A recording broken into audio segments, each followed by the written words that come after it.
দাওয়াত ও তাবলীগ রাসূল সাল্লাল্লাহু আলাইহি ওয়াসাল্লাম করেছেন। রাসূল সাল্লাল্লাহু আলাইহি ওয়াসাল্লামের যত নবী ছিলেন আর পূর্বকার সমস্ত নবীরা এই আমলগুলো করেছেন, দাওয়াত ও তাবলীগের কাজ করেছেন। এক পর্যায়ে এসে ভারত উপমহাদেশের মধ্যে দাওয়াত ও তাবলীগের হাল ধরেন দেওবন্দ মাদ্রাসার ছাত্র, দেওবন্দ মাদ্রাসার কৃতি সন্তান, দেওবন্দ মাদ্রাসা যে মাদ্রাসাটা হলো ভারত উপমহাদেশের মধ্যে সর্বপ্রথম যে মাদ্রাসা ছিল, যে মাদ্রাসার নাম হলো দেওবন্দ।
এখন বর্তমান আমরা যে সময়টা পার করতেছি, অনেক কঠিন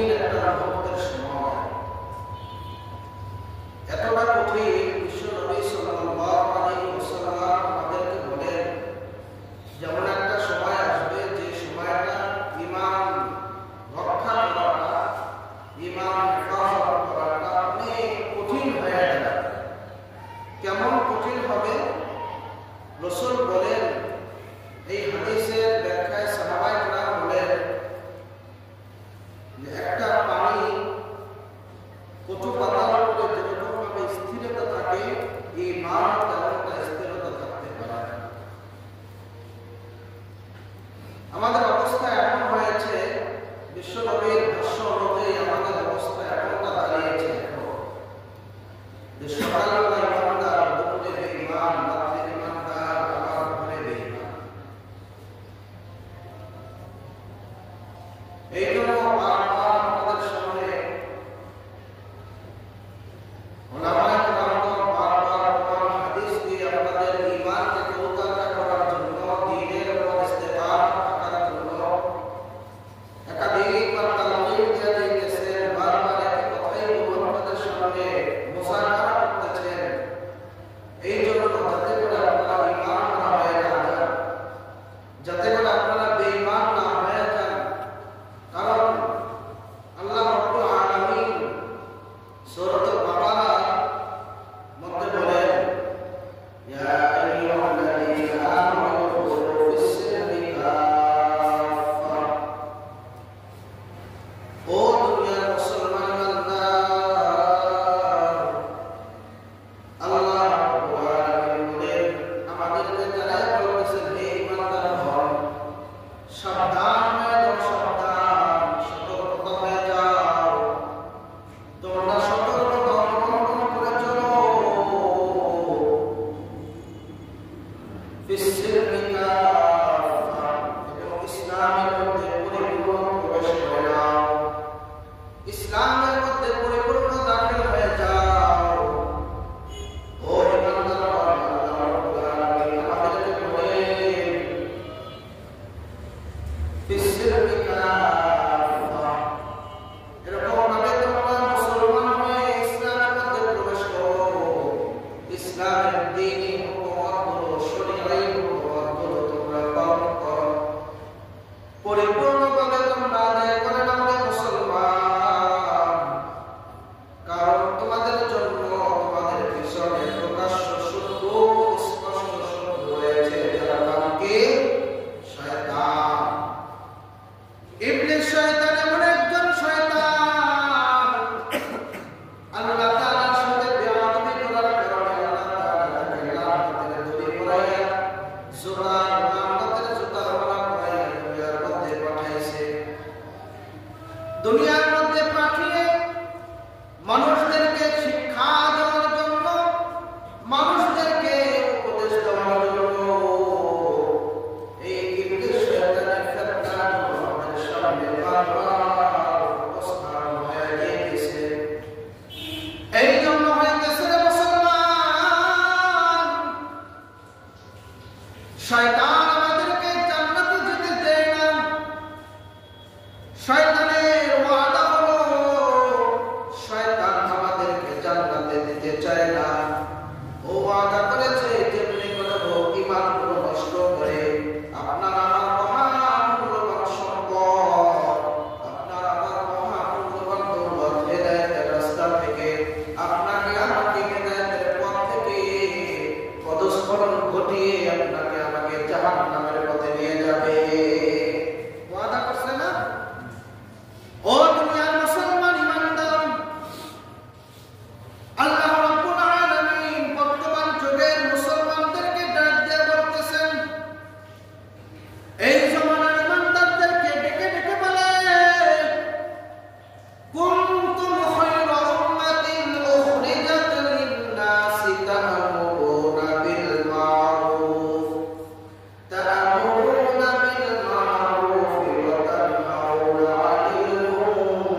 কিনা? ও দুনিয়ার মুসলমান ইমানদার আল্লাহর গোলাম, আল্লাহ রাব্বুল আলামিন বলেন এই সমস্ত শ্রেষ্ঠ মানুষদেরকে ভ্রান্ত করার জন্য এদের মধ্য থেকে এক শ্রেণীর মানুষ বের হয়ে যায়। এক শ্রেণীর মানুষরা বের হয়ে এরা বলতে থাকে এরাই আপনাদের ঈমান গ্রহণ করার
মুস্তাকিম। এই সমস্ত মানুষদেরকে আল্লাহ তাআলা বলেন, আমি আল্লাহ তাদেরকে সিরাতে মুস্তাকিমের পথে পরিচালিত করি। ও দুনিয়ার মুসলমান বান্দা, আল্লাহ রাব্বুল আলামিন আয়াতের মধ্যে বলেন,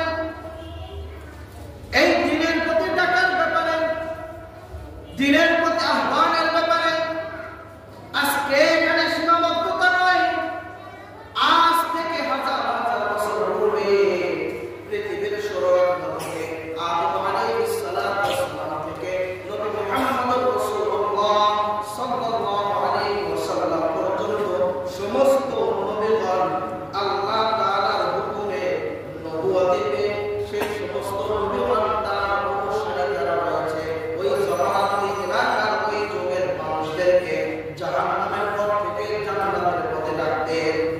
ঠিক কি না? নবীরা মানুষদেরকে জাহান্নামের পথে যারা চলতেছে তাদেরকে জান্নাতের পথে ডাকছেন না? আওয়াজ দিয়ে বলেন ডাকছেন কিনা? এটাকে আজকে নতুন না পুরাতন? পুরাতন। এখনো বর্তমানে যারা আছেন ওলামায়ে কেরামরা, এরা হলো কি নায়েবে নবী, এরা হলো নায়েবে রাসূল, অর্থাৎ নায়েবে নবী। নবীর স্থলাভিষিক্ত, নবী যে কাজ করেছেন, নবী যেভাবে চালাইছেন এইভাবে তারাও আপনাদেরকে চালানোর চেষ্টা করে। তার নবীরা যে কিতাব দিয়ে দাওয়াত দিয়েছেন আপনাদেরকেও সেই কিতাব দিয়েই দাওয়াত দিতেছেন। নবীরা সেইভাবে চলেছেন, আপনাদেরকে সেইভাবে চালাইতেছেন। সাহাবায়ে কেরাম যেইভাবে চলেছেন আপনাদেরকেও সেইভাবে চালাইতেছেন। তাবেঈনরা যেভাবে চলেছেন আপনাদেরকেও সেইভাবে চালানোর ব্যবস্থা করতেছেন, আপনাদেরকেও জান্নাতের পথে ডাকতেছেন।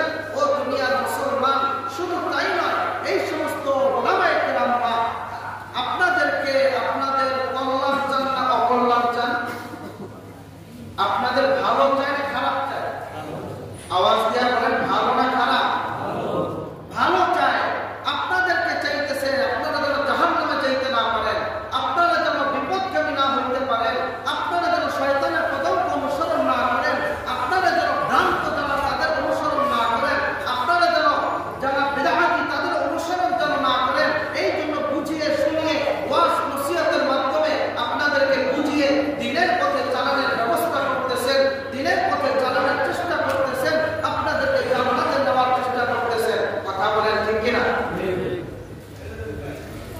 এখন এই চালানোর মধ্যে যুগ যুগ করে চলে আসতেছে, এক পর্যায়ে এসে দ্বীনের দাওয়াত একটা সময় বন্ধ হয়ে যায়। নবী আলাইহিস সালাতু ওয়াস সালামের দাওয়াত বন্ধ হয়ে যায়। এটা একজনই চালু করে নাই, এটা রাসূল সাল্লাল্লাহু আলাইহি ওয়াসাল্লাম, সাহাবায়ে কেরাম, তাবেঈনদের থেকে চলমান হয়ে আসতেছে। এই চলতে চলতে তাদের নিয়ত ছিল ইন্নামাল আমালু বিন্নিয়াত, তাদের নিয়ত ছিল খালিস, তাদের নিয়ত ছিল পরিশুদ্ধ, তাদের নিয়ত ছিল ইখলাস। এই ইখলাসের সহিত তারা মানুষদেরকে দাওয়াত দিতেছে। এখন বর্তমানে এমন কিছু মানুষ আমাদের সামনে দাওয়াত নিয়ে আসে, আমাদের সামনে এমন কিছু মানুষ দাওয়াত দেয় যে মানুষদের নিজের আকীদা ঠিক নাই, নিজের আখলাক ঠিক নাই, যে মানুষদের নিজের ঈমান ঠিক নেই, এই সমস্ত মানুষরা আপনাদের আমাদের সামনে দাওয়াত নিয়ে আসে। সব মানুষের ওয়াজ শোনা যায় না, সব মানুষের দাওয়াত গ্রহণ করা যায় না, সব মানুষের নসিহত গ্রহণ করা যায় না। কার নসিহত গ্রহণ করব? গতকালকে আমাকে একজন প্রশ্ন করেছিল, হুজুর অনেক ওলামায়ে কেরাম আছে, অনেক যুবওয়ালা, পাখিওয়ালা, দাড়িওয়ালা, বিভিন্ন মতের বিভিন্ন কথা বলে, কার কথা শুনবো আর কার কথা রাখবো বুঝতে পারি না। তাদের জন্য ওখানেও বলেছিলাম, আজকেও বলি, তাদের জন্য হলো যে মানুষটা সুন্নাহ, মুস্তাহাব, নফল, ওয়াজিব সমস্ত আমলগুলো তার মধ্যে পাওয়া যায়, এই মানুষটা হলো আল্লাহ। এই মানুষটা হলো রাসূলের অনুসারী। রাসূল সাল্লাল্লাহু আলাইহি ওয়াসাল্লাম বলেন, কাকে অনুসরণ করব? এই জন্য রাসূল আমাদেরকে হাদিসের মাধ্যমে জানায় গেছেন, মা আনা আলাইহি ওয়া আসহাবিহি, যারা আমাকে অনুসরণ করে, আমার সাহাবায়ে কেরামদেরকে অনুসরণ করে, আমার সাহাবায়ে কেরামদেরকে মানে, আমার সাহাবায়ে কেরামদেরকে নিয়ে কথোপকথন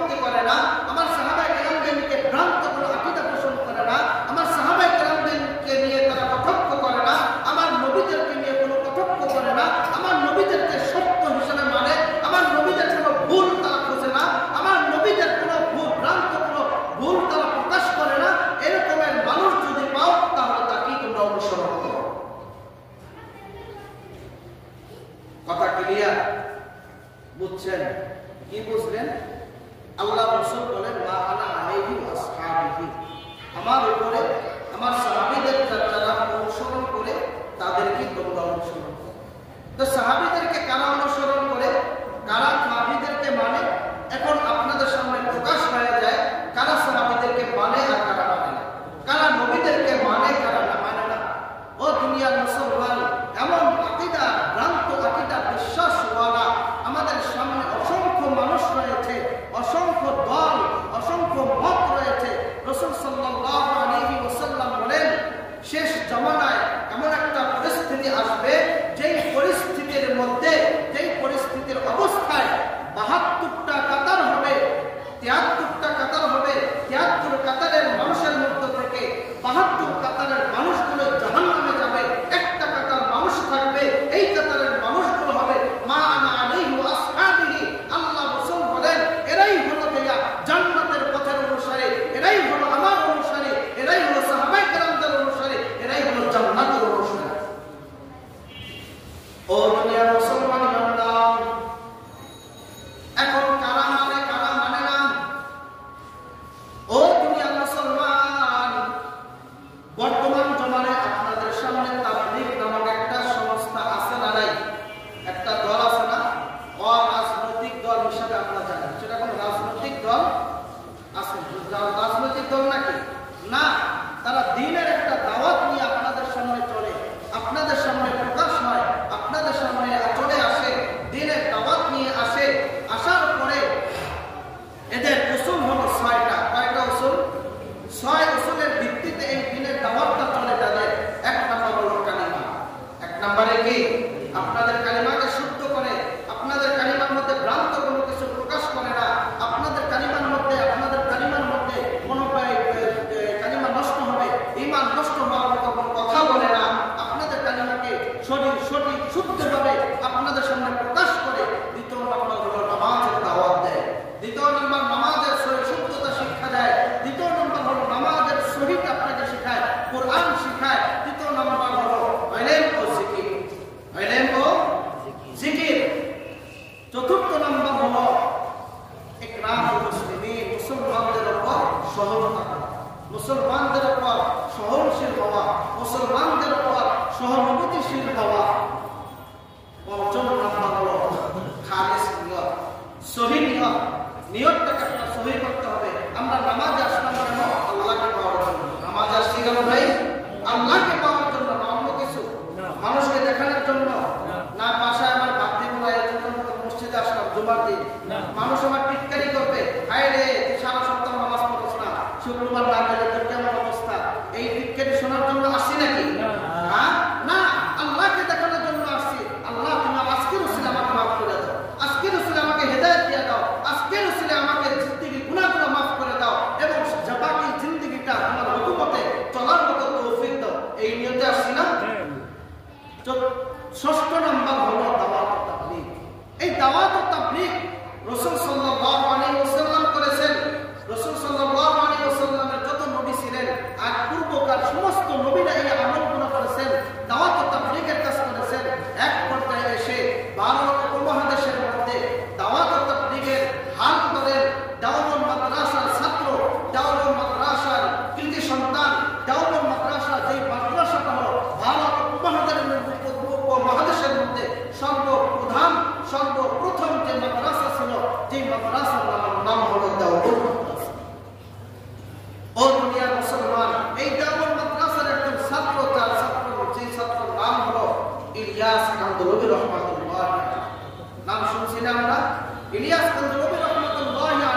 সালে, তখন আমাদের অস্তিত্ব ছিল না।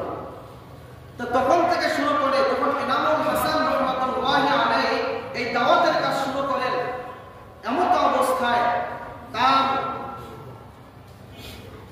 এই হাল ধরার জন্য একটা শূরা কমিটি গঠন করেন। এই কমিটি গঠন করেন, যে কোনো একটা কাজ সম্পন্ন করার জন্য কমিটি দরকার আছে না? কি বলেন, আছে না? কমিটি ছাড়া কোনো কাজ সুন্দর হয়, কোনো কাজ সম্পন্ন হয়। এই জন্য তারা একটা শূরা কমিটি গঠন করেন, 10 সদস্যের একটা কমিটি। 10 সদস্যের মধ্যে 5 জন হলেন ভারতের। কতজন? 5 জন হলেন ভারতের, 4 জন হলেন পাকিস্তানের, বাংলাদেশের হলেন 1 জন। এইভাবে 10 সদস্যের একটা কমিটি গঠন করেন। এই 10 সদস্যের মধ্যে সব থেকে ছোট, সব থেকে বয়সে কম যিনি ছিলেন তিনি হলেন মাওলানা সাদ। সাদ সাহেবের নাম শুনছেন নি? এই সাদ সাহেব ছিলেন তাদের শূরা কমিটির মধ্যে সর্বছোট, বয়সের ছোট। আচ্ছা ধরুন আপনাদের মধ্যে যদি কমিটি কারো বানান, অল্প বয়সে কেউ যদি হয়, তাকে কি কাজ কম দেন না বেশি দেন? তাকে একটু কাজ বেশি দেন, কারণ সে অল্প বয়সী, তার মেধা বেশি, তার যোগ্যতা একটু বেশি করার জন্য তাকে কাজটা একটু বেশি দেই না আমরা? এই তুমি এটা করো, তুমি এটা করো, এটা নিয়ে আসো, এই চা আমি এটা করো, তাকে একটু কাজটা একটু বেশি দেওয়ার চেষ্টা করি, কারণ তাকে আমরা পারদর্শী বানাইতে চাই। তো সবাই মিলে তাকে একটু পারদর্শী বানানোর জন্য তাকে বিভিন্ন কাজের জন্য রাখেন, বিভিন্ন কাজে থাকেন কমিটি শূরার মধ্যে। এক পর্যায়ে একে একে করে সকলেই মারা যায়। যখন 2 জন থাকে, সাদ সাহেব থাকেন এবং তার আরেকজন সাথী থাকেন পাকিস্তানের, তখন সমস্ত ওলামায়ে কেরাম দেওবন্দ থেকে বলতেছেন যে আরেকটা শূরা কমিটি গঠন করা দরকার, সংস্কার করার দরকার।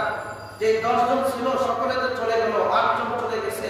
এখন যে পরিস্থিতি, তোমরাও একসময় চলে যাবা, এই দিনের রাহবারি, এই দিনের দাওয়াতের গুরুত্বপূর্ণ দায়িত্ব কে পালন করবে?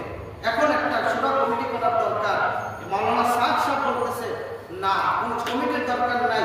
এর বলতে বলতে আর 9 নম্বরে চলে যান, মাত্র 1 জন থাকে মাওলানা সাদ সাহেব। এই সাদ সাহেব যখন থাকেন, সাদ সাহেব থাকা অবস্থায় তিনি কোনো কমিটি গঠন করতে চান না। তিনি কমিটি গঠন করার মধ্যে মনোযোগ দেন না। তাকে বারবার বলা হয় একটা কমিটি, তোমার নেতৃত্বে একটা কমিটি গঠন করো, যাতে করে তুমি চলে গেলে এরপরে দিনের কাজটা, দিনের রাহবারি যেন চালাইতে পারো। এরকম দরকার আছে না নাই? কি বলেন আপনার, আছে না? দরকার ছিল। তখন সেও সেটাকে এখন পর্যন্ত সেটাকে তিনি গ্রহণযোগ্যতা নেন নাই এবং আজও পর্যন্ত কোনো কমিটি করতে চাইতেছেন না। এক পর্যায়ে সে না করার কারণে সে বিভিন্ন তার নিজামুদ্দিন যে মার্কাজ রয়েছে ভারতের, এই নিজামুদ্দিন মার্কাজের মধ্যে এবং বিভিন্ন আলোচনা সভার মধ্যে কোরআন নিয়ে অপব্যাখ্যা করতে থাকে, হাদিস নিয়ে অপব্যাখ্যা করতে থাকে। শুধু তাই নয়, কিরকম অপব্যাখ্যা করে জানেননি? ও দুনিয়ার মুসলমান, একটা কথা আপনারা সাধারণভাবে প্রতি 5 বছর পরে একটা নির্বাচন হয়, নির্বাচনে ভোট দেন না? কি বলেন, ভোট দেন? এই ভোট দিলে তিনি বলে ভোট দেওয়া হারাম, তিনি বলে ভোট দেওয়া জায়েজ নাই। কেন জায়েজ নাই? তার কারণ হলো এটা ভুল ব্যাখ্যা করে বলতেছে নির্বাচন যখন যায় ভোট দেওয়ার পরে আপনার আঙ্গুলে একটা দাগ দেয়, ওই দাগ নিয়ে নামাজ পড়া অজু গোসল হবে না, এইটা তার দলিল। কিন্তু এটার দ্বারা এটা ভুল ব্যাখ্যা, এটার দ্বারা নামাজের কোনো ক্ষতি হবে না, এটার দ্বারা ইসলামের কোনো ক্ষতি নাই। আপনার এই কারণে তিনি বলেন ভোট দেওয়া না জায়েজ, ভোট দিয়ে নির্বাচন করা না জায়েজ। এই যার কারণ সে শূরা কমিটি গঠন করতে চাইতেছেন না আজও পর্যন্ত। শুধু তাই নয়, তিনি এই কথাও বলেন যে মোবাইলে কোরআন তেলাওয়াত করা, মোবাইলে কোরআন শোনা, এটা হলো যে আপনার প্রস্রাবের পাত্রের মধ্যে দুধ পান করা। বলে নাউজুবিল্লাহ। এই মিয়া, এই কথাটা কেমন কথা? কোরআন নিয়ে কথা। কোরআন তেলাওয়াত করা মোবাইলে, এমন অবস্থা মোবাইল দিয়ে কোরআন শোনা, মোবাইলে কোরআন তেলাওয়াত করা, প্রস্রাবের পাত্রের মধ্যে দুধ পান করার সমতুল্য করা হইল। ও মিয়া, কোরআনটাকে প্রস্রাবের সাথে তুলনা দিল কেন? বলেন, সে কি ভ্রান্ত হয়েছে না? ও দুনিয়ার মুসলমান, তারপরে দেখেন আরো তিনি বলেন শুধু তাই নয়, এটা তো কোরআন নিয়ে বলতেছেন, শুধু তাই এটাও বলেন তিনি কোরআন যদি কোনো মানুষ না বুঝে পড়ে, অর্থ না বুঝে, তাফসীর না বুঝে পড়লে ওই মানুষটা গুনাহ। নাউজুবিল্লাহ কইবেন না? আচ্ছা,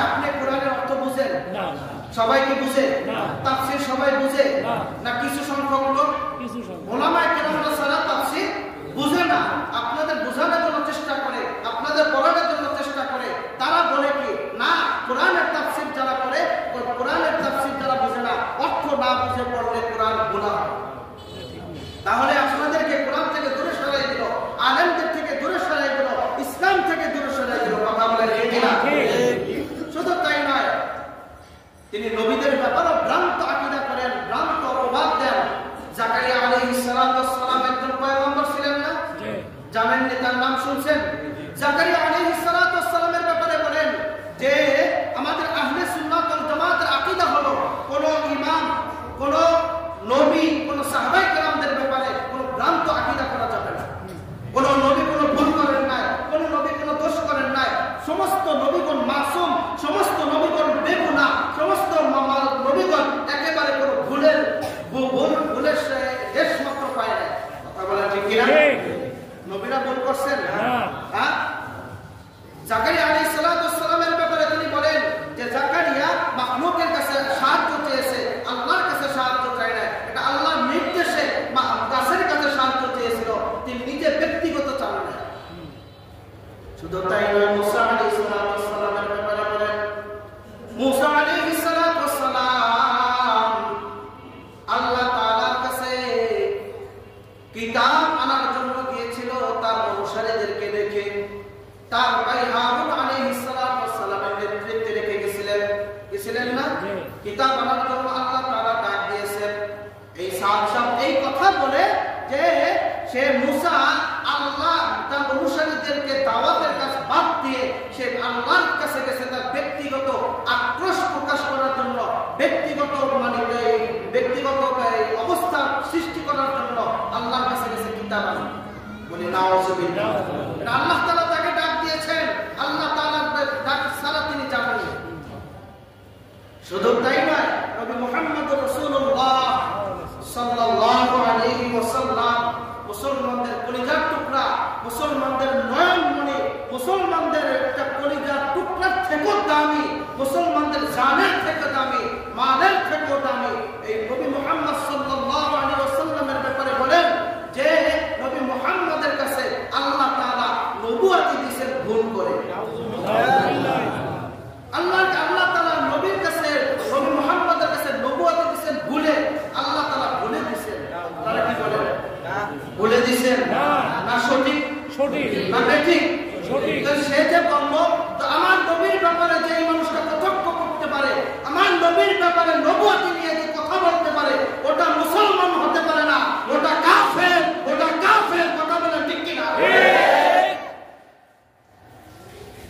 দুনিয়ার মুসলমান শুধু তাই নয়, শুধু এটাও সে বলে আল্লাহর ব্যাপারে সে অপবাদ দিয়ে যায়। আল্লাহর ব্যাপারে কি অপবাদ দেয় জানেন নাকি? আল্লাহ তাআলার ব্যাপারে বলেন যে আল্লাহ তাআলা শুধুমাত্র হেদায়েতের অবস্থা মসজিদে রাখছে, বাহিরে কোনো হেদায়েত নাই। ও মিয়া, আলেমদের কাছে হেদায়েতের মালিক কে? আল্লাহ। আল্লাহ কি শুধু মসজিদে না বাহিরে? আল্লাহ কি সব জায়গায় আছে না মসজিদে আছে? এই কথাও তিনি বলেন নিজামউদ্দিন মার্কাজ থেকে যারা দূরে সরে যাবে এরা কাফের হয়ে যাবে। আমাদেরকে কাফের তারা আখ্যায়িত করে। ও মুসলমান, শুধু তাই নয়, যারা নিজামউদ্দিনকে মানবে না, যারা ইউসুফ রহমতুল্লাহি আলাইহিকে মানবে না, এমনও বলেছে যারা সাদকে মানবে না তারাও কাফের। সাদ কি কোন কাফের হয়ে প্রকাশ করতে পারে? সাদ কি আমাদেরকে কাফের বলতে পারে? যেই মানুষটা কোন মুসলমানদেরকে কাফের বলে ওই কাফের, কোন মুসলমানকে কাফের আখ্যায়িত করতে পারে না। এই কথাও তিনি বলেন। উলামায়ে কেরামদের বিদ্বেষ পোষণ করেন। দাওয়াত থেকে, এই দেওবন্দ থেকে তাকে বারবার বলা হয়েছিল তুমি আসো, তুমি পরামর্শের জন্য আসো, তুমি একা কেমন কথা বলো না, তুমি তওবা করো, তুমি ইস্তেগফার করো। তিনি এখনো আসেন না। সেই মানুষের অনুসারী যারা হবে তারা কোন কাতারে গেল? সেই মানুষের যারা অনুসারী হয়, যেই মানুষের অনুকরণ করে তারা কোন কাতারের হলো? আর একটা সাধারণ ভাবে একটা কথা বুঝেন, সেটা হলো যে নিজামউদ্দিন যে মার্কাজ রয়েছে সেই মার্কাজে আমরা বাংলার মুসলমান কি গেছে কোনোদিন? ওখানে গিয়ে হামলা করছে, ওখানে গিয়ে দখল করছে, ওখানে গিয়ে তারা দখলকারীদের চালাইছে। ভারত সরকারের কাছে আপনি জানাইছেন যে নিজামউদ্দিন মার্কাজ আমাদের উপরে দিয়ে দাও, কি বলেন দিছে? তাহলে তারা নিজামউদ্দিন মার্কাজ নিয়ে থাকুক, তারা ওখানে সে থাকুক ছাড় নিয়ে, কিন্তু বাংলাদেশে তারা এই আমাদের টাকরাইলের মার্কাজ দখল করার জন্য, টঙ্গীর ময়দান দখল করার জন্য আলেমদের থেকে দূরে সরে গিয়ে তারা কিভাবে তাবলীগ প্রচার করবে? ও মুসলমান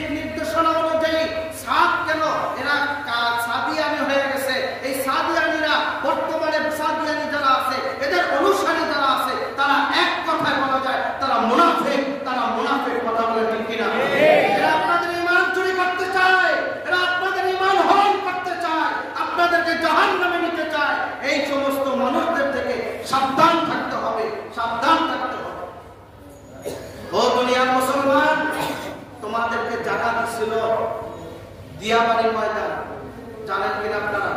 যে ওখানে তোমরা থাকো, তোমরা জোর করো এখানে করো, আর ওলামায়ে কেরামরা টঙ্গীর ময়দানে করো। তোমরা কেন টঙ্গীর ময়দানের কাছে গেলা? উদ্দেশ্য কি? নিয়ত বালা। কি বলে? নিয়ত বালা তোমাদের। তোমরা টঙ্গীর ময়দানের কাছে কেন গেছো? ওখানে তোমরা আক্রমণ করে আজ থেকে আরো 1 বছর পূর্বে মাদ্রাসা ছাত্রদেরকে হত্যা করেছো, আলেম ওলামার গায়ে হাত তুলেছো, ওলামায়ে কেরামদেরকে মারধর করেছো। আবার তোমরা সন্ত্রাসী কায়দা, আবার সন্ত্রাসের উপরে সন্ত্রাসী কায়দায় তোমরা আবার মুসলমানদের গায়ে হাত তুলছো। তোমরা কি মনে করো মুসলমানকে বুঝে না? ও দুনিয়ার মুসলমান, শুধু তাই নয়, আপনাদের ঈমান হরণ করার জন্য এই সাতপন্থী যারা আছে, এই সাদিয়ানি যারা আছে, এরা সব বেদাতি, এরা বেদাতি কথা বলো ঠিক কিনা? এরা কখনো আকীদা পোষণ করতে পারে না। যারা নবীর ব্যাপারে আকীদা পোষণ করে, যারা নবীর ব্যাপারে কটাক্ষ করে, এরা কোনোদিন মুসলমানদের সুবন্ধু হতে পারে না। ও দুনিয়ার